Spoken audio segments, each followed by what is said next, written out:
الحمد لله الذي أكرمنا وإياكم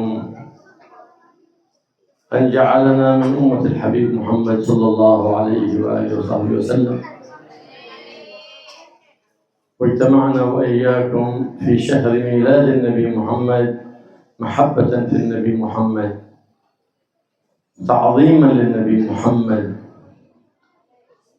فكما اجتمعنا على محبته نسأل سبحانه وتعالى أن يجمعنا به في دار النعيم في الجنة دار المتقين، وأن يحفظنا وإياكم من كل لئيم، ويجمعنا وإياكم بكل كريم حتى نجتمع بأكرم الخلق محمد صلى الله عليه وآله وصحبه وسلم. Segala puji bagi Allah Subhanahu wa Ta'ala yang telah memuliakan kita dengan menjadikan kita sebagai umat kekasih teragung Nabi Muhammad Sallallahu Alaihi Wasallam. Kita malam hari ini berkumpul di bulan kelahiran Nabi sebagai bentuk cinta kita kepada Nabi dan untuk mengagungkan Nabi Muhammad Sallallahu Alaihi Wasallam. Sebagaimana Allah mengumpulkan kita di tempat ini, kita memohon kepada Allah Subhanahu wa Ta'ala agar Allah mengumpulkan kita semua bersama Nabi Muhammad SAW di surga Darul Muttaqin. Dan semoga Allah menjaga kita semua dari semua orang-orang jahat dan mengumpulkan kita dengan orang-orang mulia sampai akhirnya kita nanti berkumpul dengan Nabi Muhammad SAW. أرسل الله سبحانه وتعالى حبيب محمد صلى الله عليه وسلم لهداية الناس وإخراجهم من ظلمات الجهل إلى نور العلم، وأعطاه المعجزة الخالدة وهي القرآن العظيم، القرآن الذي أنزل على النبي محمد صلى الله عليه وسلم. هذا القرآن الذي يقول فيه المولى سبحانه وتعالى ما فرطنا في الكتاب من شيء، فكله في القرآن. وينبغي للمؤمن أن لا يخلي يومه عن تلاوة ورد من القرآن، إما قليل أو كثير، القدر الذي يستطيع المواظبة عليه، لأن بالقرآن يتنور الجنان. لقد جاءكم من الله نور، النور هو النبي محمد صلى الله عليه وسلم، وكتاب، الكتاب هو القرآن. الله يشرح صدورنا وصدور أولادنا بالقرآن، ويوفقنا وإياكم للعمل بما في القرآن بحق القرآن وبحق من أنزل عليه القرآن محمد حبيب الرحمن صلى الله عليه وآله وسلم.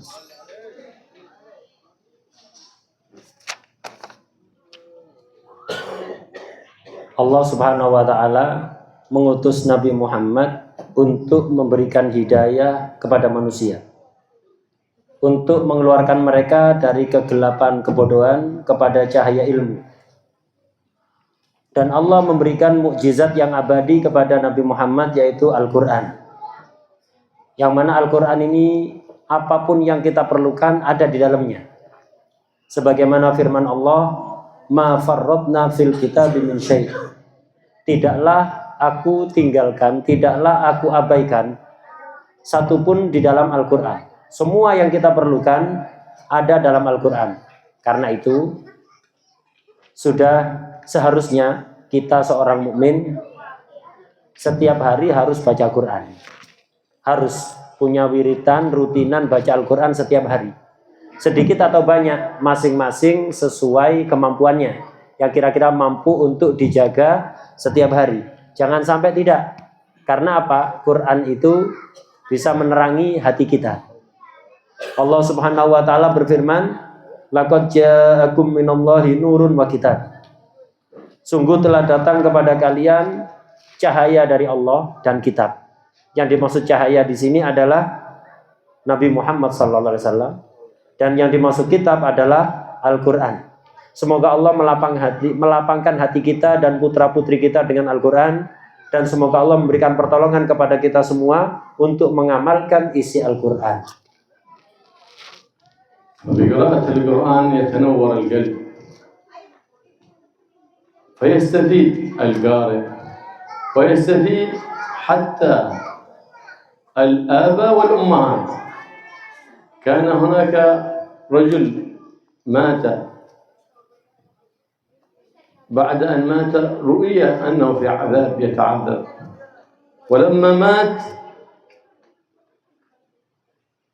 كان خلف زوجة حامل،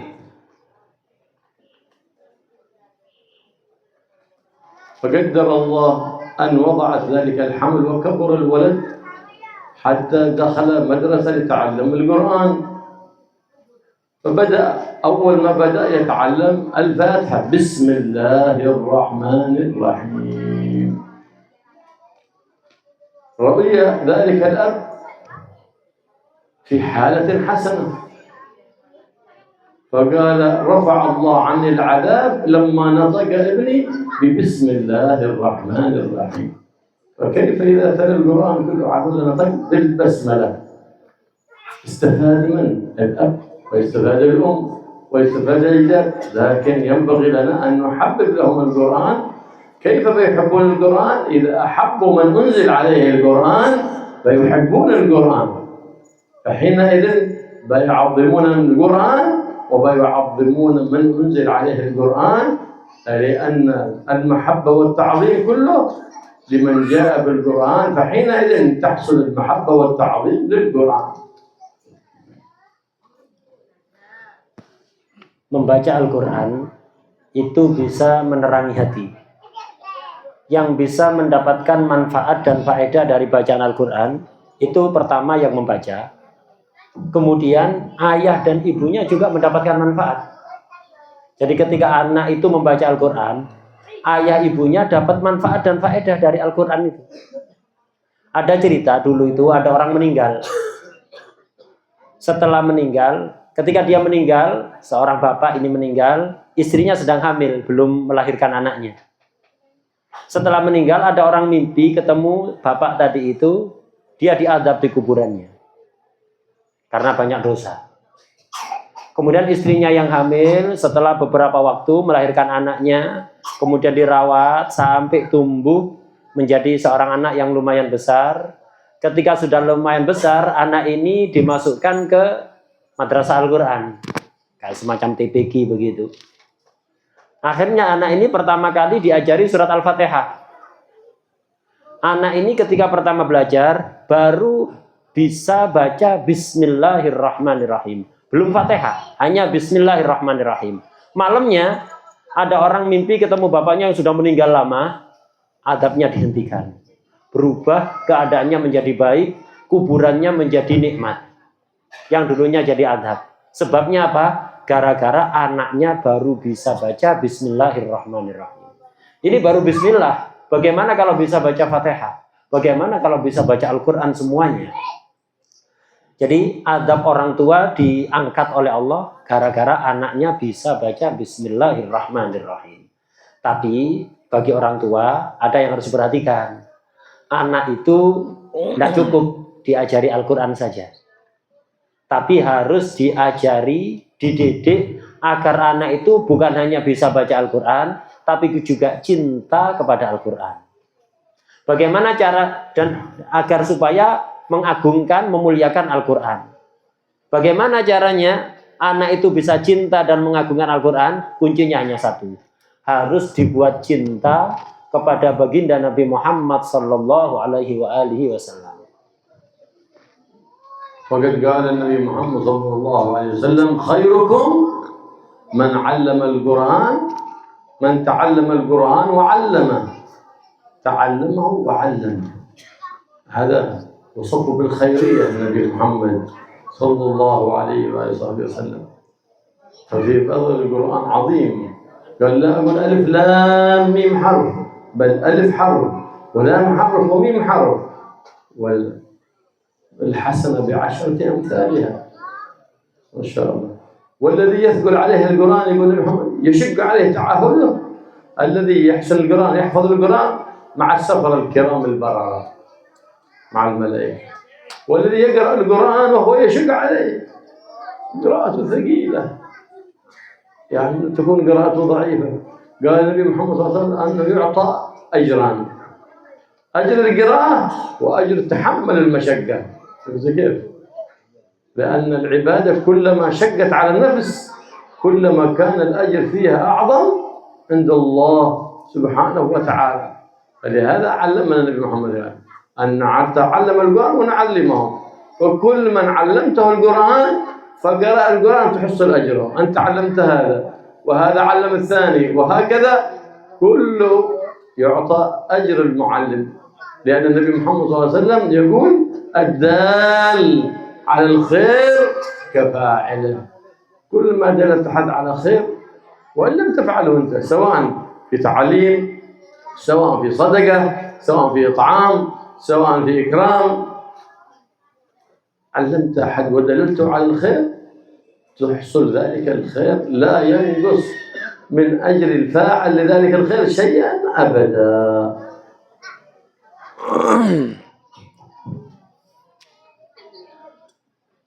Baginda Nabi Muhammad SAW bersabda, khairukum man ta'allamal Qur'an wa 'allamah. Sebaik-baik kalian adalah orang yang mau belajar Al-Qur'an dan mengajarkannya. Orang yang belajar Al-Qur'an disifati dengan baik oleh Nabi.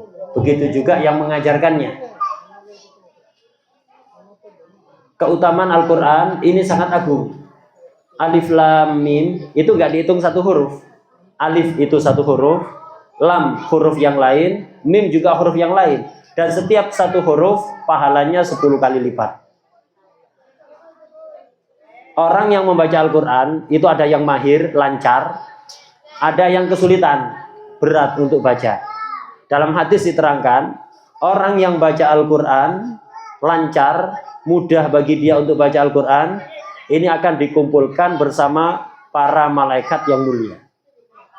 Orang yang baca Al-Quran kesulitan, salah-salah, berat, ini tidak usah berkecil hati. Dia yang sulit baca Al-Quran, berat untuk baca Al-Quran, banyak keliru-keliru, tapi tetap memaksakan baca Al-Quran, ini akan dikasih 2 pahala. Pahala baca Al-Quran dan pahala melawan beratnya dia untuk membaca, tapi terus dia tetap membaca. Karena ibadah itu kaedahnya, setiap ibadah itu semakin berat dilakukan oleh nafsu, maka pahalanya akan semakin besar. Kemudian sangat beruntung, kata beliau, orang yang mengajar anak-anak Al-Quran. Anda beruntung. Kenapa? Ketika Anda mengajari anak kecil untuk baca Al-Quran, setiap kali membaca Al-Quran, anak itu Anda dapat pahala. Nanti kalau anak kecil itu tumbuh dewasa, mengajarkan Al-Quran yang dia pelajari dulu pada orang lain, Anda dapat pahala lagi. Tanpa ngurangi pahala si anak, tanpa ngurangi pahala muridnya si anak tadi ketika sudah dewasa. Sungguh beruntung orang yang mau mengajari Al-Quran. Ini sesuai dengan sabda Rasulullah SAW, Ad-dal alal khair kafa'ilih. Orang yang mau menunjukkan kebaikan, itu akan mendapatkan pahala seperti orang yang melakukan. Karena itu, sering-seringlah mengajak pada kebaikan. Kalau sampai ada orang melakukan kebaikan, gara-gara Anda tunjukkan, maka walaupun Anda tidak melakukan, Anda akan dapat pahala.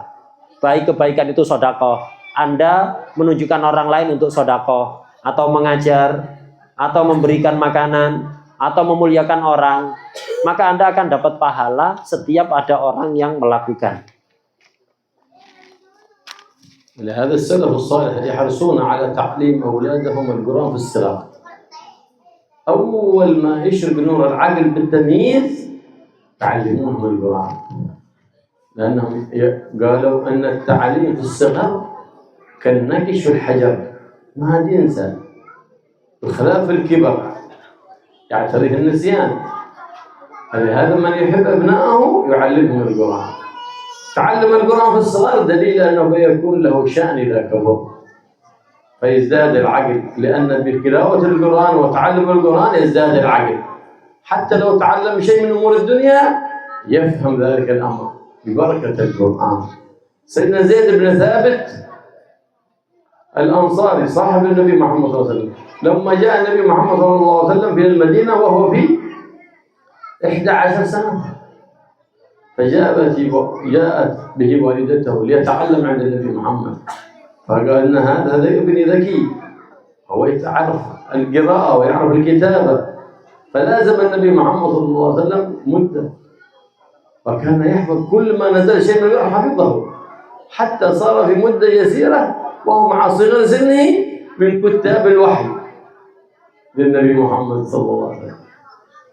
فلما انتقل النبي محمد صلى الله عليه وسلم للرفيق الأعلى يراد الصحابة أن يجمعوا القرآن، فكلف من؟ زيد بن ثابت بجمعه، رغم أنه كان صغيرا لكنه تعلم في صغره فصار سيدا يحترم عند كبار الصحابة ببركة القرآن.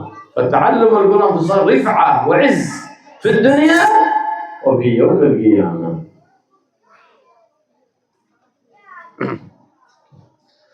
Ulama salaf itu mereka sangat berupaya agar supaya anak kecil itu pertama kali ngerti, pertama kali tamyiz itu diajari Al-Quran, bukan yang lain dulu. Jadi anak pertama kali mengerti, pertama kali tamyiz, kebiasaan ulama salaf itu diajari Al-Quran. Mengajari anak yang masih usia kecil itu seperti ngukir di atas batu, sehingga nggak gampang lupa. Beda kalau sudah besar baru belajar, itu gampang lupa. Belajar Al-Quran di usia kecil itu pertanda anak itu akan menjadi anak yang sukses nanti di masa dewasanya. Membaca Al-Quran itu bisa menambah akal, menyempurnakan akal. Bahkan kalau urusan dunia sekalipun. Jadi anak yang sejak kecil itu dibiasakan belajar Al-Quran, membaca Al-Quran, akalnya akan berkembang. Nanti ketika walaupun dia sibuk urusan dunia, pinter, otaknya itu cerdas. Barokah Al-Quran. Ini seperti cerita Sayyidina Zaid bin Thabit. Sayyidina Zaid bin Thabit ini sahabat yang ketika Nabi hijrah ke Madinah, Sayyidina Zaid ini baru umur 11 tahun. Kemudian ketika Nabi datang ke Madinah, oleh ibunya dibawa ke Rasulullah SAW. Ya Rasulullah, ini putraku, biarkan dia belajar kepada Anda. Usianya baru 11 tahun. Akhirnya belajar kepada Nabi, belajar Al-Quran. Setiap kali ada ayat yang turun kepada Nabi, langsung dihafalkan oleh Sayyidina Zaid bin Thabit ini. Akhirnya dia hafal semua ayat yang diturunkan pada Rasulullah SAW. Sampai beliau dengan usianya yang sangat muda, itu sudah menjadi katabatul wahyi, sekretaris wahyu. Jadi Nabi itu kalau dulu turun Al-Quran, nyuruh beberapa orang untuk nyatet. Nah, ini namanya sekretaris wahyu. Termasuk Sayyidina Zaid bin Thabit, padahal usianya ketika Nabi hijrah ke Madinah baru 11 tahun. Dan ketika Nabi meninggal, berpindah alam, lebih sopannya itu berpindah alam, Sayyidina Zaid ini, sahabat itu berencana mengumpulkan catatan-catatan Al-Quran yang terpencar-pencar ada di beberapa sahabat. Yang ditugaskan untuk itu siapa? Ternyata Sayyidina Zaid bin Thabit, yang usianya masih sangat muda sekali dibanding sahabat lain. Ini kenapa? Usianya sangat muda tapi terhormat di kalangan sahabat. Ini semuanya barokah Al-Quran. كان رسول الله صلى الله عليه وسلم ذات مرة يمشي مع سيدنا أبو بكر الصديق خارج مكة، فوجد سيدنا عبد الله بن مسعود رضي الله تعالى عنه يرعى غنما، فكان رجل فقير عاد ما دخل في الإسلام، هو من أقدم الصحابة من دخل في الإسلام، من السابقين الأولين. فلما رأى سيدنا محمد صلى الله عليه وسلم مع سيدنا بكر قال هل عندك لبن؟ قال نعم، هذه الغنم أنا ما هي حقي، لكنني مستأجر لحفظها ورعيها، ما أقدر أعطيكم شيء، لا لحم ولا لبن. شوف الأمانة، عاد ما دخل في الإسلام يعرف الأمانة، لأن من جبلة الإنسان الخير يحفظ الأمانة حتى وما هو مسلم. جاء الإسلام وتعبدنا بالأمانة، أمانة. علامة القيامة ذهاب الأمانة. أمانة. أمنك على الأطفال، واجب أن تحفظهم وتراعي الله فيهم. أمنك على أهل بيته، يحرم أن تخون حتى بنظرة ما ترضي الله ولا ترضي رسوله. أمانة. أمانة. أعطى عندك وديعة، أمانة. فلهذا يقول النبي محمد صلى الله عليه وسلم: لا إيمان لمن لا أمانة له. الواحد إذا ما يحفظ الأمانة ما عنده إيمان، لأن من وصف المؤمن الأمانة. والمنافق إذا اؤتمن خان، وإذا حدث كذب، وإذا وعد أخلف. هذا علامة المنافق، علمنا إياه النبي محمد صلى الله عليه وسلم. فلما رأى النبي محمد هذا الشاب الفقير أمين على مال غيره ما بيخون، فقال له صلى الله عليه وسلم: هل عندك غنمة لم تلد؟ لأن الغنمة اللي لم تلد ليس لها ضرع، ألا يكون الضرع للغنمة التي قد ولدت، صح؟ فجاء بغنمة عادها لم تلد، فمسح النبي صلى الله عليه وسلم عليها وعلى ضرعها، فإذا تحرك ويدور منها اللبن، فحلب النبي محمد صلى الله عليه وسلم فشرب مع أبي بكر الصديق. فتحجب سيدنا عبد الله، هذه المعجزة العظيمة. غنمة صغيرة ما فيها لبن ولا نزع عليها فحل، يخرج من اللبن تعجب، فتعلق قلبه بالنبي محمد صلى الله عليه وسلم. في الحال شرح الله صدره بالدخول في الإسلام، وتعلم القرآن وأخذ القرآن من فم النبي محمد صلى الله عليه وآله وصحبه وسلم. فلهذا صار يذكر الآن لما نقرأ علم القراءة، نذكر قراءة ابن مسعود، يذكر أعزه الله رفع الله وهو فقير عايب نحيف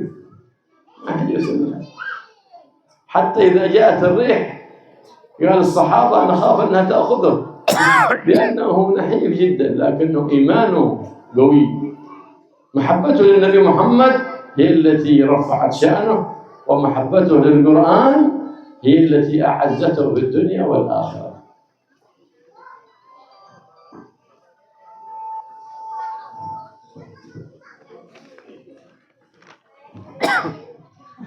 Ada cerita tentang Sayyidina Ibnu Mas'ud. Sering kita mendengar cerita sahabat Sayyidina Mas'ud radhiyallahu anhu. Ini ceritanya dulu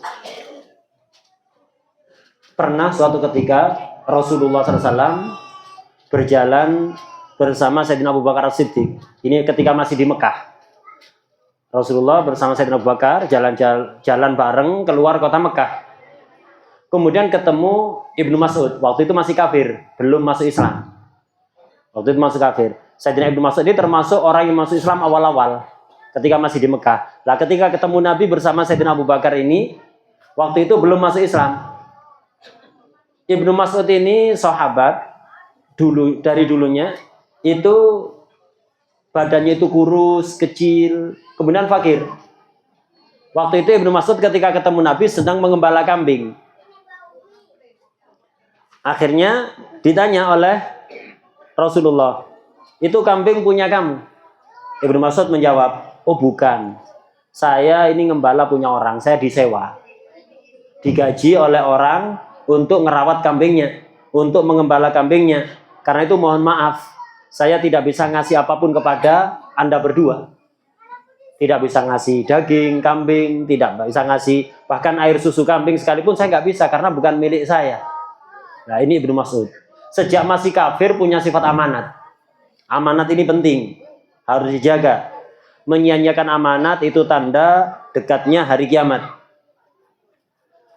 Kita semua dikasih amanat oleh Allah. Kalau ada orang titip kepada kita barang tertentu, ya harus dijaga. Jangan disalahgunakan. Termasuk anak kita, ini adalah titipan. Karena itu, jangan ditelantarkan. Dididik dengan baik. Tidak mendidik mereka dengan baik, itu termasuk menyia-nyiakan amanat. Keluarga kita, keluarga tetangga kita, itu amanat. Tidak boleh kita memandang dengan pandangan yang tidak halal kepada keluarga, tetangga kita, teman kita. Itu berarti menyia-nyiakan amanat. Orang yang nggak punya amanat dikatakan oleh Rasulullah SAW, La imana liman la amanat Allah. Tidak ada iman bagi orang yang nggak punya amanat. Amanat ini sifatnya orang mukmin. Kalau orang munafik nggak punya amanat. Kalau ngomong carpak, bohong, gedabrus. Kalau janji diingkari. Kalau dikasih amanat tidak dijaga. Nah, melanjutkan kisah tadi, Ibnu Mas'ud melihat Ibnu Mas'ud ini walaupun belum Islam tapi amanat, akhirnya oleh Rasulullah SAW ditanya, dari kambing yang kamu gembala ini, apakah ada kambing perempuan, kambing betina yang masih kecil, belum pernah kawin? Kambing kecil, betina yang belum pernah kawin, apa ada? Kita tahu kalau kambing betina belum pernah kawin, ya tentu tidak akan ada air susunya. Masih kecil lagi. Kata Ibnu Mas'ud, oh ada itu. Sini. Akhirnya oleh Nabi dipegang, dikusuk begitu, dielus di area yang biasanya mengeluarkan air susu itu dielus. Seketika langsung mengeluarkan air susu dengan sangat deras. Mukjizatnya Rasulullah SAW. Kambing betina yang masih kecil, belum pernah kawin, hanya dielus oleh Rasulullah SAW, langsung seketika mengeluarkan air susu dengan sangat deras.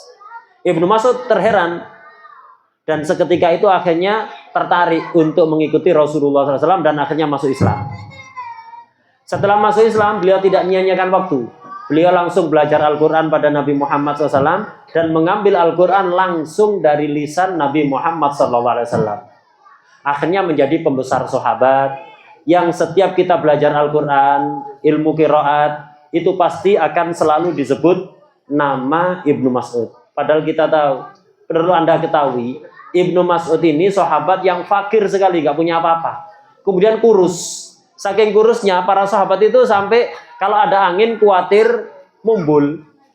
Jadi Ibnu Mas'ud itu saking kurusnya, kalau ada angin sahabat itu khawatir, waduh jangan-jangan mumbul nanti sebentar lagi ini. Kurus, fakir, tidak punya apa-apa, tapi namanya sampai sekarang selalu disebut-sebut ketika belajar Al-Quran, ketika belajar ilmu-ilmu yang berkaitan dengan Al-Quran.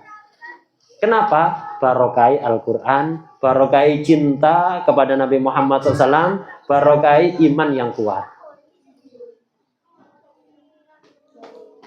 في الوقت الأخير كان هناك طفل يقال له محمد الدرة الذي قتله عدو الأمة اليهود، قتلوه وهو الطفل صغير حافظ القرآن.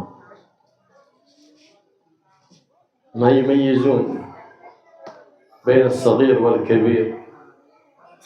هذا محمد الدرة من فلسطين، استشهد وفي وقت قريب. هذا الولد وهو ابن 9 سنين اهتم بالقرآن ووجهه والده ووالدته إلى القرآن، فعشق القرآن. في 3 سنوات ختم القرآن، كل يوم يحفظ نصف صفحة، بعض الأحيان صفحة، ويقوم قبل الفجر يراجع، قبل النوم يقرأ، ثم يقوم قبل الفجر يراجع. هذا من أقوى حفظ، أقوى حفظ، خصوصا لما يقرأ على مراحل، لأن ينبغي أن تشجع الطفل.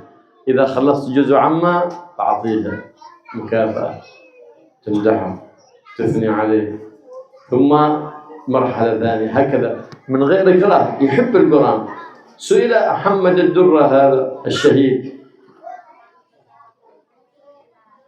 كيف أنت حفظت القرآن في هذه المدة وأنت صغير؟ قال: سألت والدي، أن قلبي تعلق بالنبي محمد صلى الله عليه وسلم. سألت والدي: يا أبا، أنا بغيت أكون مع النبي محمد صلى الله عليه وسلم. فقال لي والدي: عليك بالقرآن وحفظ القرآن، فإنه سبيل لأن تكون مع النبي محمد يوم القيامة في الجنة. فأنا حفظت القرآن لأني أحب النبي محمد، لأنني أريد أن أكون مع النبي محمد في الجنة، فحفظت القرآن محبة في النبي محمد صلى الله عليه وآله وصحبه وسلم. ما شاء الله. فكان له هذه المنقبة العظيمة حتى استشهد في سبيل الله سبحانه وتعالى.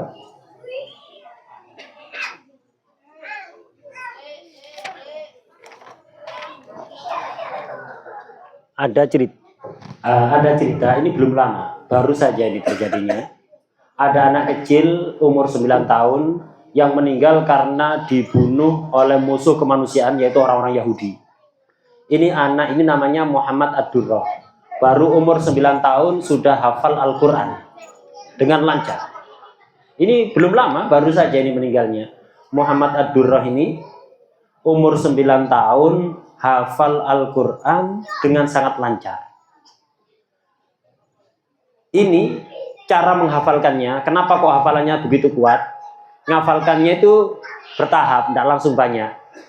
Setiap hari 1 halaman, kadang cuma setengah. Tapi rutin setiap hari. Malam sebelum tidur ngafalkan 1 halaman atau setengah halaman. Nanti bangun tidur subuh itu diulang. Hafalannya itu diulang. Ini cara menghafalkan paling kuat kata beliau. Jadi kalau kita punya anak kepingin hafal Al-Quran, cara ngafalkan yang benar itu begitu. Ketika usianya masih kecil, kemudian kedua ngafalkannya jangan banyak-banyak, yang penting rutin. Dan usahakan ngafalkannya itu 1 halaman atau setengah halaman sebelum tidur. Sebelum tidur malam, nanti bangun tidur subuh, itu suruh ngulang hafalan yang semalam itu. Setiap hari begitu. Ini cara menghafalkan yang sangat bagus. Ngafalkannya sebelum tidur, bangun tidur diulang, jangan banyak-banyak, 1 halaman atau setengah halaman. Ketika usia masih kecil dan harus dibuat seneng, harus didasari seneng, tanpa ada paksaan. Jadi kalau kepingin anak kita itu hafal Quran, jangan dipaksa. Ketika dia pas tidak mau, ya jangan dipaksa, nggak bakalan bagus hafalannya nanti. Disenengkan. Jadi ngafalkannya itu sambil seneng, itu akan kuat lah. Ini Muhammad Ad-Durrah berhasil umur 9 tahun sudah hafal Al-Quran, hatam, hafal dengan lancar. Dia ditanya, kok bisa kamu itu umur 9 tahun, hafalan Al-Qurannya itu kok kuat? Dia menjawab, dia ini anak kecil tapi sudah kenal Nabi, dan nemen kepingin ketemu Nabi. Masih kecil, ini hafal 9 tahun, berarti sebelum itu. Masih kecil karena sering mendengar cerita Nabi dari orang tuanya. Dia itu dalam hatinya punya kecintaan yang kuat kepada Nabi Muhammad SAW. Akhirnya dia tanya pada ayahnya, ayah, bagaimana caranya saya ingin ketemu Nabi Muhammad SAW. Saya ingin berkumpul dengan Nabi Muhammad SAW. Akhirnya ayahnya bilang, kalau kamu kepingin bersama Nabi, kepingin berkumpul Nabi, hafalkan Al-Quran. Itu kitabnya Nabi Muhammad SAW. Yang diturunkan oleh Allah kepada Nabi Muhammad SAW. Hafalkan Al-Quran, kamu nanti akan kumpul Nabi Muhammad, paling dekat nanti ada di surganya. Akhirnya dia semangat. Menghafalkan Quran didasari cinta kepingin ketemu Nabi Muhammad SAW. Akhirnya subhanallah umur 9 tahun hafal Al-Quran, dan subhanallah tidak lama mati syahid. Tanpa diragukan lagi dia akan bertemu Nabi Muhammad SAW.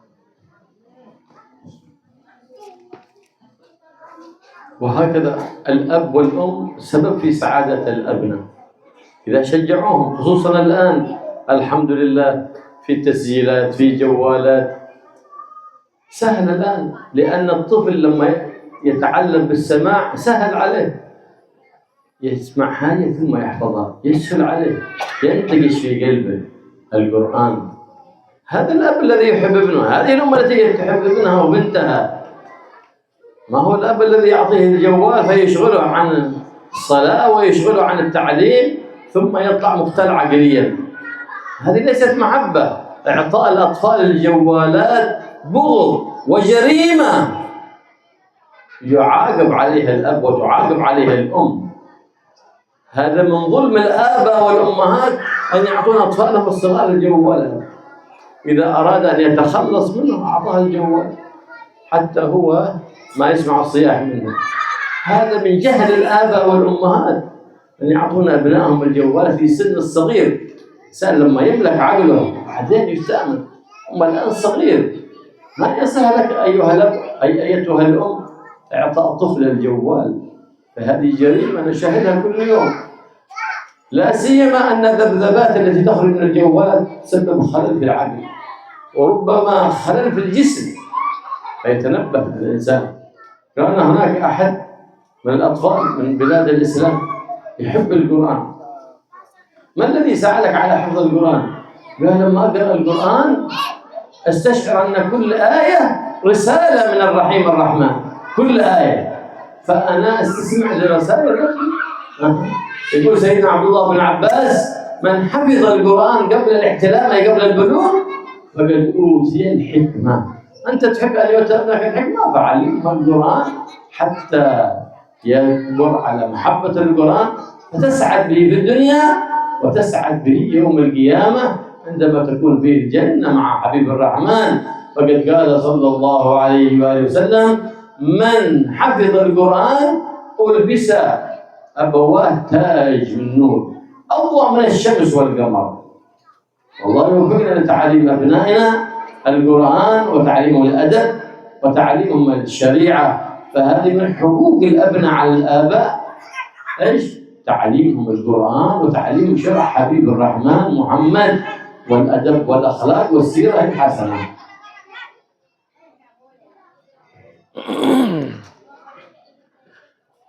Orang tua, ayah dan ibu itu harus bisa menyemangati anaknya untuk senang kebaikan, termasuk senang Al-Quran. Harus.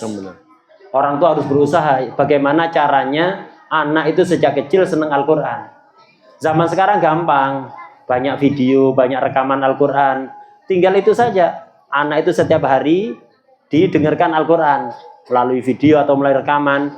Kenapa? Anak kecil itu ngafalkan dari mendengar itu lebih cepat daripada dia baca, ngafalkan, itu nanti agak lama. Ngafalkan yang bagus itu pertama mendengarkan berkali-kali. Jadi anak kecil itu didengarkan setiap hari ayat Al-Quran, berapa ayat begitu, diulang-ulang begitu, biar dia mendengar. Dengan mendengar itu akan melekat di otaknya, di memorinya, hafalannya akan kuat. Begitu caranya. Zaman sekarang gampang, kalau orang tua tidak sempat bacakan ayat, tinggal dicarikan rekaman ayat Al-Quran itu, didengarkan kepada anaknya, dia akan hafal. Zaman sekarang gampang. Ini orang tua yang cinta pada anaknya.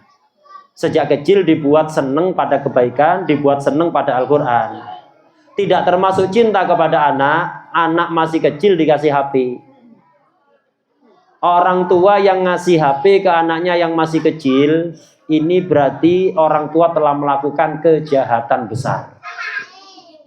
Orang tua yang melakukan kezaliman, dan ingat akan diazab oleh Allah, ada dituntut di akhirat. Ketahuilah, Anda misalnya ngantuk, anaknya rame nangis, Anda kasih HP, Anda dituntut di akhirat. Kenapa? Anak kecil ini belum waktunya dikasih HP, bahaya. Bahaya pada moralnya, mentalnya, akalnya, badannya. HP itu ada radiasi yang sangat kuat, yang itu bisa merusak sel-sel otaknya, bahkan bisa merusak badannya, mengalami gangguan nanti. Karena itu termasuk kejahatan besar. Kedzaliman orang tua di zaman sekarang adalah memberikan HP kepada anak yang masih kecil. Itu bukan cinta, itu kejahatan dan kedzaliman.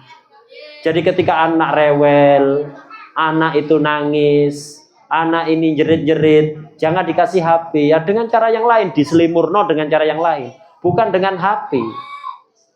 Itu kejahatan yang akan dituntut oleh Allah Subhanahu wa Ta'ala. Ada anak kecil karena pendidikan orang tuanya itu akhirnya cinta pada Al-Quran. Beliau menceritakan ada anak kecil itu senang, mulai sejak kecil itu dengarkan Al-Quran. Ketika ditanya kenapa kamu senang mendengarkan bacaan Al-Quran, dia mengatakan iya, saya merasa setiap mendengar ayat Al-Quran itu saya merasa dapat pesan, kiriman pesan dari Allah Subhanahu wa Ta'ala. Begitulah anak sejak kecil itu harus kita senangkan pada Al-Quran. Sayyidina Abdullah bin Abbas radhiyallahu anhu, beliau mengatakan kalau ada anak sebelum balik sudah hafal Quran, maka anak itu telah diberi hikmah oleh Allah Subhanahu wa Ta'ala. Dan orang tuanya nanti akan dikasih mahkota di hari kiamat yang lebih terang dibanding cahaya matahari, dibanding cahaya rembulan. Mengajarkan Al-Quran kepada anak kecil ini termasuk hak anak yang harus dilakukan oleh orang tua. الله يوفقنا وإياكم لتعلم القرآن وتعليم القرآن. فإنه يوم القيامة يقال الذي يتعلم القرآن اقرأ وارقى فإن منزلتك عند آخر آية تقرأها. إذا ما استطعت أنا في نفسي أهملت نفسي فلا أهمل أولادي.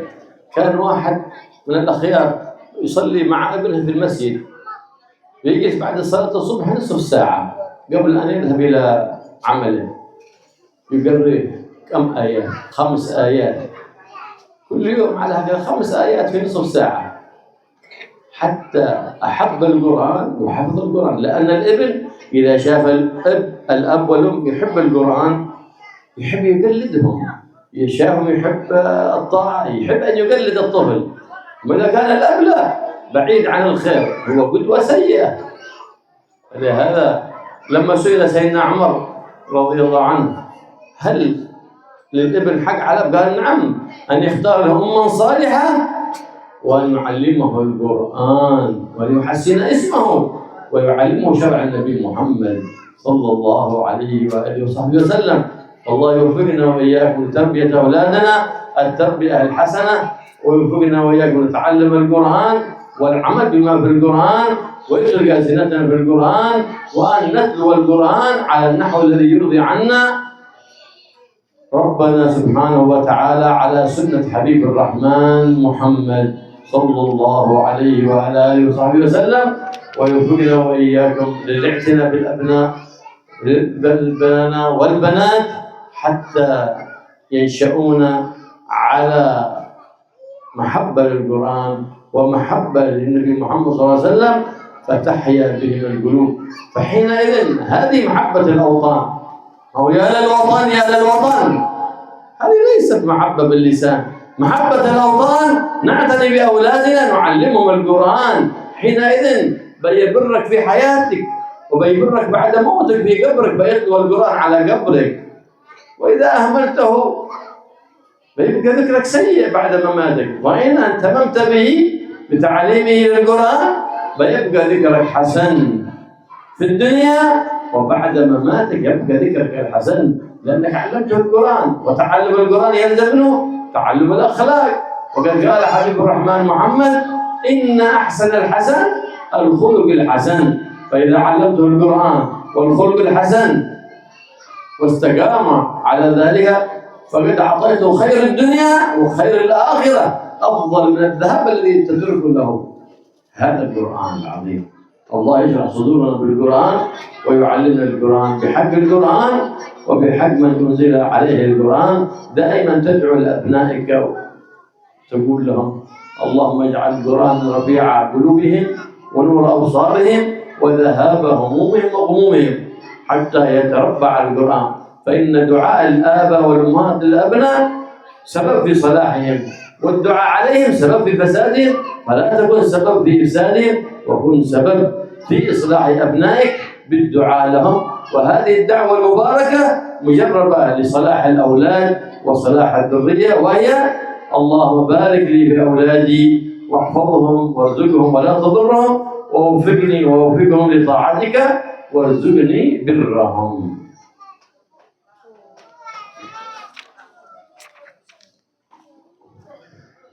Semoga Allah Subhanahu wa taala memberikan pertolongan pada kita untuk selalu belajar Al-Qur'an dan mengajarkan Al-Qur'an.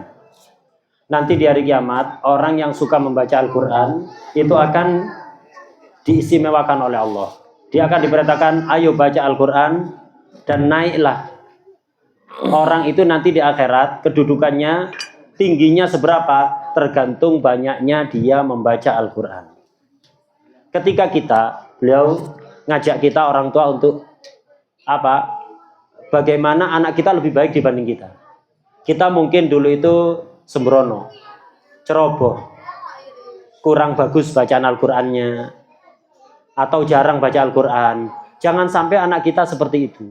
Usahakan anak kita lebih baik, bacaannya lebih baik dibanding kita, akhlaknya lebih baik dibanding kita, senengnya pada Al-Qur'an, bacaan Al-Qur'an setiap harinya lebih baik dibanding kita. Tapi itu ya perlu contoh, sempatkan.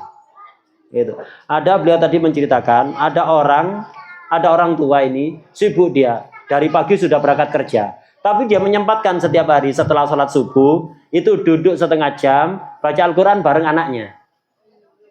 Habis itu dia kerja sudah seharian. Nah, tapi sebelum berangkat kerja setelah subuh selalu baca Al-Qur'an setengah jam sama anaknya. Akhirnya anaknya senang kepada Al-Qur'an, baca Al-Qur'an lebih banyak dibanding orang tuanya. Begitu mestinya menjadi orang tua. Jadi beri contoh. Karena anak itu akan suka meniru apa yang dia lihat dari orang tuanya. Kalau orang tuanya cuma bisa ngomong, ya sulit untuk anaknya menjadi baik. Harus dikasih contoh. Sesempatnya kita sibuk kerja, sempatkan setelah subuh setengah jam begitu, sempatkan. Begitulah hendaknya orang tua. Jadi ada beberapa kewajiban yang harus dilakukan oleh orang tua kepada anak. Sayyidina Umar pernah ditanya, Sayyidina Umar, apakah ada hak anak yang harus dilakukan oleh orang tua? Sayyidina Umar menjawab iya. Pertama, orang itu kalau mau menikah, laki-laki kalau mau menikah, pilih-pilih calon ibu untuk anaknya. Jangan asal menikah saja, tapi pilih kira-kira wanita yang memang pantas untuk jadi ibu. Kedua, ajari Al-Quran dan ajari syariat Nabi Muhammad SAW. Dan yang ketiga, kalau ngasih nama yang baik, yang bagus. Kemudian beliau juga menekankan pentingnya akhlak. Jadi kita itu harus mendidik anak kita bukan hanya untuk baca Al-Quran, tapi juga dididik akhlak yang baik. Karena Rasulullah SAW bersabda, Inna ahsanal hasan al-khuluqul hasan. Sebaik-baiknya perkara yang baik itu adalah akhlak yang baik. Ketika kita membekali anak kita dengan akhlak yang baik, itu lebih baik dibanding harta sebanyak apapun. Bahkan dunia seisinya tidak ada apa-apanya kalau dibanding akhlak yang baik. Kemudian juga upayakan anak kita itu cinta kepada Al-Quran, cinta kepada Nabi Muhammad SAW, membentuk generasi yang cinta Al-Quran, cinta kepada Nabi Muhammad SAW. Ini adalah bentuk cinta negara. Jadi cinta negara itu tidak hanya dengan lisan, hanya kita teriak-teriak ya lal waton, tidak, kata beliau. Tidak cukup itu. Cinta negara yang sebenarnya itu diwujudkan dalam tindakan, yaitu diantaranya membentuk anak-anak kita itu, mendidik anak-anak kita untuk cinta pada Al-Quran dan cinta pada Nabi Muhammad SAW. Kemudian juga orang tua itu hendaknya sering-sering mendoakan anaknya, doa yang baik. Sejengkel apapun Anda kepada anak, jangan sampai doa jelek. Doa baik dari orang tua itu akan yang akan memperbaiki anak. Sejelek apapun anak, kalau orang tuanya rutin mendoakan baik, lama-kelamaan anak itu akan jadi baik. Sebaliknya awas. Kalau Anda sampai doa jelek untuk anak, itu yang akan merusak anak Anda sendiri. Dan Anda yang akan kecewa nanti. Dan nanti Anda yang akan rugi. Ketika anak Anda rusak, jelek, tidak ngerti Al-Quran, kemudian tidak diajari akhlak yang baik, tidak dididik dengan akhlak yang baik, kemudian didoakan jelek, yang rugi Anda. Anda di dunia terkenal buruknya, setelah meninggal pun akan sama. Tapi sebaliknya, jika anak dibekali dengan akhlak yang mulia, diajari Al-Quran, maka ketika hidup Anda akan dikenal kebaikannya oleh orang. Setelah meninggal pun Anda akan dikenang kebaikannya. Gara-gara Anda memiliki keturunan yang baik. Dan di antara doa yang harus sering dibaca oleh orang tua untuk anaknya adalah, Ya Allah, jadikanlah Allahumma ja'alil Quran Allahumma ja'alil Quran Rabi'a quluba auladina wa nura absarihim wa dhaba humumihim wa ghumumihim. Ya Allah, jadikanlah Al-Quran sebagai penyejuk hati putra-putri kami, penerang mata putra-putri kami, dan penghilang kesedihan dan kegalauan untuk putra-putri kami. Juga ini doa yang sangat mujarab untuk kebaikan anak. Rutinkan ini. Jadi rutinkan, bisa direkam pakai HP-nya. Itu. Jadi ada doa yang sangat mujarab, kalau dirutinkan dibaca. Ini dibaca ini setiap setelah adzan. Kalau ada adzan, Anda jawab. Setelah jawab adzan, kemudian baca doa setelah adzan. Setelah itu baca doa ini. Ini sangat mujarab, asal Anda rutin setiap kali setelah adzan, baca doa adzan, kemudian baca doa ini, insya Allah putra putri kita akan menjadi anak yang baik, yang menyenangkan kita di dunia dan akhirat. Doanya adalah Allahumma barik li fi auladi wahfadhum warzuqhum wala tadurrahum wa waffiqni wa waffiqhum li ta'atik warzuqni birrahum. Saya ulang satu kali lagi. Allahumma barik li fi auladi wahfadhum warzuqhum wala tadurrahum wa waffiqni wa waffiqhum li ta'atik warzuqni birrahum. Artinya, ya Allah, berkatilah untukku putra-putriku. Jagalah mereka, beri mereka rizki yang lapang. Jangan datangkan madarat pada mereka. Bantulah hamba dan mereka untuk selalu taat kepadamu, dan karuniakan kepada kami bakti mereka. Alhamdulillah rabbil alamin. Allahumma shalli wa sallim ala sayyidina Muhammad wa ala ali sayyidina Muhammad. Allahumma inna nas'aluka bi kulli ismin wa laka sammayta bihi nafsaka aw zawwajta bi dhalika aw 'allamta ahadan min khalqika aw ista'tharta bi ilmi ghaibi 'indaka an taj'al al-Qur'ana al-'azima rabi'a qulubina wa nura absarina wa dhahaba humumina ya Rahman ya Hayy ya Qayyum ya Dzal Jalali wal Ikram. Ishrah sudurana bil Qur'an wa athri alsinatina bil Qur'an ووفقنا للعمل بما في القرآن وأعمل قلوبنا بالقرآن يا حي يا قيوم بحق القرآن وبحق من أنزل عليه القرآن حول حالنا إلى أحسن حال بحولك وقوتك يا الله يا كبير يا عزيز يا متعال بجاه نبيك مولانا محمد مولى بلال خلينا عن سيد الخصال ووفقنا لحبيب زين الخصال يا ذا الجلال يا رحمن يا حي يا قيوم يا ذا الجلال والإكرام ووفقنا لما يرضيك عنا وجللنا كل ما يصد عنا برحمتك يا ارحم الراحمين واطل الاعمار بطاعتك وطاعه حبيبك محمد صلى الله عليه وسلم فلنرزقك اجلها من العافيه اكملها ومن الدنيا خيرها ومن الاخره نعيمها بجاه حبيبك محمد صلى الله عليه وسلم واجعل اخر كلامنا بعد انقضاء اجالنا بعد طول عمر في خير ولطف وعافيه قول لا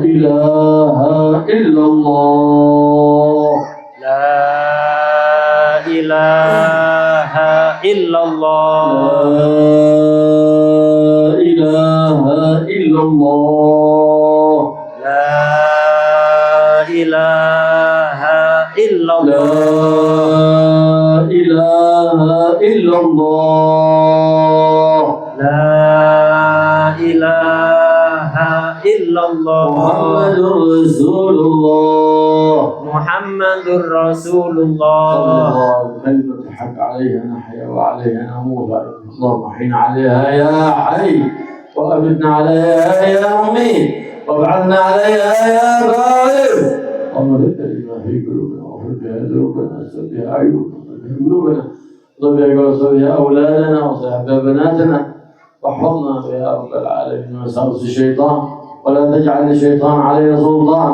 بحق القرآن وبحق ما ننزل عليه القرآن مولانا محمد حبيب الرحمن صلى الله عليه وآله وسلم والحمد لله رب العالمين بسر الفاتحة. الضالين الحمد لله صلي وسلم على سيدنا ربنا تقبل منا تقبل وهدنا وارحمنا وصلى الله على سيدنا محمد سبحان ربك رب العزة عما يصفون وسلام على المرسلين والحمد لله رب العالمين.